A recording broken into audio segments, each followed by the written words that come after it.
It's such an interesting movie, especially in the career of John Carpenter. So where he's at this point of his career in '95, he has a series of duds before this film.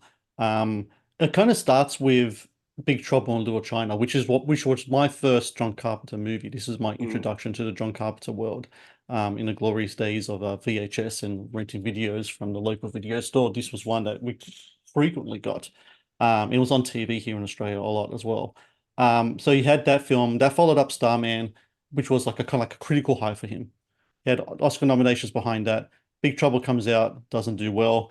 And then he has these two films, Prince of Darkness and They Live. They were done through this production company called Alive Films. mhm. They both don't do well either. They're great films now when you look at them, but when they came out critically, commercially, not so well good. Then he gets into a contract dispute with Alive Films. When that happens, he misses out on a number of projects. Exorcist 3, he could have done that, couldn't do it. Mhm.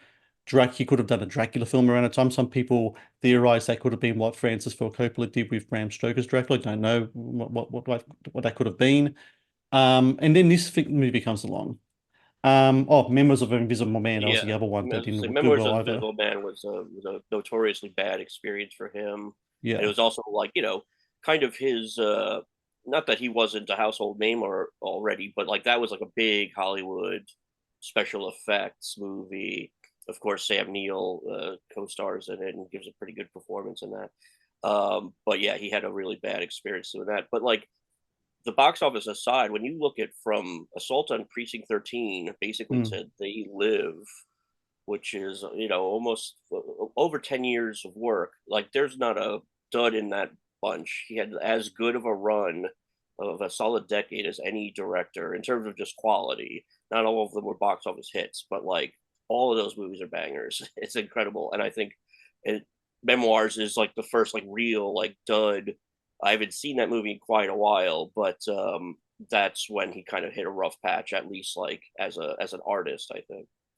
But not only bangers, game changers. Like Oh yeah, Halloween. I mean, think about Escape from New York, The Thing, like game Thing. changers. And then he has that Elvis movie with Kurt Russell as well that did Right, really well on right. TV, which I haven't Yeah. seen yet, which I don't get because I'm a big fan of Elvis and Kurt and John, and I haven't watched it yet. So I'm trying to I get think my it's on way you. I through to think you can that watch one. it on YouTube.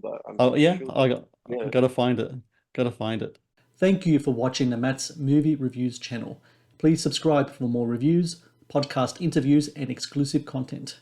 Also, if you would like to request a review and support my work, please join my Patreon via the link in the description below.